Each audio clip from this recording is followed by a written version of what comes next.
संभाजीनगरमध्ये अमोल खोतकर हा Sai garden Sajapur MIDC या ठिकाणी येणार असल्याची माहिती क्राईम ब्रांचच्या टीमला मिळालेली होती। आमची काही टीम बीडला होत्या, काही जालन्याला होत्या, इतर ठिकाणी पण होत्या।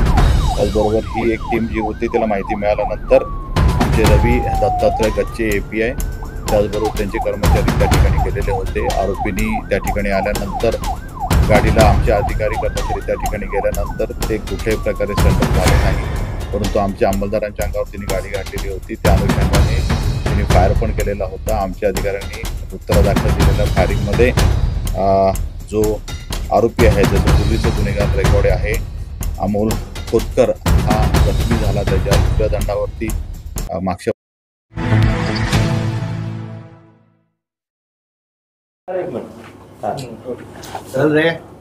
दिनांक 15 छत्रपती संभाजीनगर मध्ये MIDC वाळूंज पोलीस स्टेशनमध्ये एक दरोड्याचा गुन्हा दाखल झालेला होता। त्याच्यामध्ये श्री संतोष लड्डा यांच्या बंगल्यावरती रात्रीच्या सुमारास 2 ते 4च्या दरम्यान 6 आरोपींनी येऊन त्यांच्या वॉचमनला बांधून वेपनचा धाक दाखवून त्यांच्या घरातून, कारण की त्यावेळी ते परदेशी बाहेर गेलेले होते, त्यांच्या घरातून जवळपास 5.5 किलो सोनं, त्याचबरोबर 32 किलो चांदी आणि 70,000 रुपयाचा ऐवज हा दरोडा घालून पळून नेलेले होते। या अनुषंगाने क्राईम ब्रांचकडून त्याचबरोबर स्थानिक पोलीस स्टेशन आयुक्तालयातील अधिकारी कर्मचारी यांच्या विविध 10 टीम तयार करण्यात आलेल्या होत्या आणि जे काही इन्फॉर्मेशन होती या गुन्हेगारांच्या बाबतीमध्ये, तसेच काही टेक्निकल अनालिसिस आहे। त्याचबरोबर जे CCTV फुटेज आहे, जवळपास 350च्या वर CCTV फुटेज छत्रपती संभाजीनगर त्याचबरोबर मराठवाड्यातल्या काही जिल्ह्यामध्ये आम्ही तपासलेलं होतं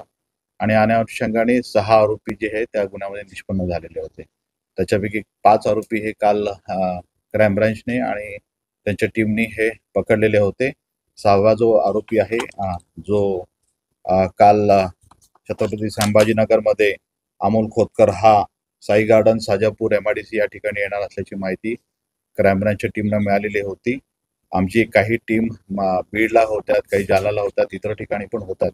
त्याचबरोबर ही एक टीम जी होती त्याला माहिती मिळाल्यानंतर आमचे रवी दत्तात्रय गच्चे API त्याचबरोबर त्यांचे कर्मचारी त्या ठिकाणी गेलेले होते। आरोपींनी त्या ठिकाणी आल्यानंतर गाडीला आमचे अधिकारी कर्मचारी त्या ठिकाणी गेल्यानंतर ते कुठल्याही प्रकारे सरेंडर झाले नाही, परंतु आमच्या अंमलदारांच्या अंगावर त्यांनी गाडी घातलेली होती। त्या अनुषंगाने त्यांनी फायर पण केलेला होता। आमच्या अधिकाऱ्यांनी उत्तरादाखल दिलेल्या फायरिंगमध्ये जो आरोपी आहे, ज्याचं पूर्वीचं गुन्हेगार रेकॉर्ड आहे, अमोल खोतकर हा जखमी झाला। त्याच्या उजव्या दंडावरती मागच्या बाजूला ती गोळी लागलेली होती गाडीत असताना। त्याच्याबरोबरती त्याची गर्लफ्रेंड पण होती, ती पण गाडीत मागच्या बाजूला बसलेली होती आणि त्यानंतर आमच्या अधिकाऱ्यांनी त्याला हॉस्पिटल घाटीला ॲडमिट केलेलं होतं आणि नंतर त्याला डॉक्टरांनी मयत घोषित केलेलं आहे। त्या संदर्भामध्ये पोलीस स्टेशनचा गुन्हा देखील दाखल झालेला आहे।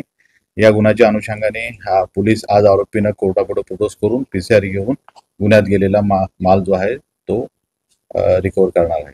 याचा गुन्ह्यातला काय सहभाग, जो मयत आहे त्याचा गुन्ह्यातला मयत हे सर्व आरोपी जे आहेत ह्यांच्या अनुषंगाने, कारण की ज्या काही त्यांनी रेकी त्या गुन्ह्याच्या ठिकाणी करण्यात आलेल्या होत्या, तपासात बऱ्याचशा बाबी समोर आलेल्या आहेत। सध्या त्या बाबतीत बोलणं योग्य नाही, परंतु हे सर्व आरोपी CCTV फुटेज, रेकी करण्याकरता वापरलेली वाहनं आणि त्याचबरोबर त्यांचं जे काही टेक्निकल अनालिसिस आहेत त्या अनुषंगाने हे सर्व आरोपी हे निष्पन्न झालेले आहेत।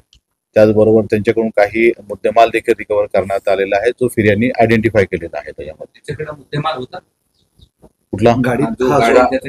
त्या गाडीमध्ये आहे। सध्या गाडी सध्या सील केलेली आहे, कारण की आरोपींची माहिती वेगवेगळी आहे। तपासाच्या दरम्यान आता कस्टडी मिळाल्यानंतर जे काही माहिती येईल त्याच्याप्रमाणे गुन्ह्याच्या तपासामध्ये मुद्देमाल हा रिकव्हर होईल। पूर्वीचे अमोल खोतकरवर पूर्वीचे 10 गुन्हे आहेत, त्याच्यामध्ये दरोड्याचे गुन्हे आहेत, त्याचबरोबर 307चे देखील आहेत। गंगणेवरती देखील जवळपास 11 गुन्हे आहेत, कारण की गंगणे हा मूळचा अंबेजोगाईचा आहे, त्याचे सगळे गुन्हे अंबेजोगाईचे आहेत। त्याच्यावरती मकोकाचे पण गुन्हे आहेत आणि दरोड्याचे देखील गुन्हे आहेत। तसेच योगेश हसबे ह्याच्यावरती देखील 7 गंभीर गुन्हे दाखल झालेले आहेत। एन्काउंटर करावा अशी परिस्थिती उद्भवली होती का, का त्यांनी काय गोळीबार तो केला होता? तपासाचा पुढचा भाग आहे, त्याच्याबद्दल सध्या काही पोलीस कर्मचारी प्रत्यक्षपणे अंगावर हो, त्यांना जखमी झालेले आहेत आणि त्यांच्यावरती उपचार चालू आहेत. रिकव्हरी पूर्ण झाली म्हणजे आपण जे काही नाही तपास बघा, आरोपी आज आम्ही कोर्टापुढे प्रोड्यूस करणार आहोत. कोर्टापुढे प्रोड्यूस केल्यानंतर त्यांचा रिमांड घेण्यात आहे आणि तपासांती सगळ्या गोष्टी त्याच्यामध्ये पुढे निष्पन्न होतील. जखमी झालेलं कोण आहे? नाव काय? सांगण्यात येईल तुम्हाला नंतर. या सगळ्या प्रकरणामध्ये पालकमंत्र्यांनी 2 दिवसापूर्वीच आरोप केले होते की शहरातल्या चोऱ्यांमध्ये पोलिसांचा सहभाग असतो आणि मला त्यांच्या त्यानंतर अगदी दुसऱ्या दिवशीच एन्काउंटर होतं. नाही, मला त्यांच्या बद्दल काही कल्पना नाही. सर हिंदी में बता दीजिए थोडक्यात फक्त एक हिंदीत जे घडलंय तेवढं. हा ते नाही हिंदी.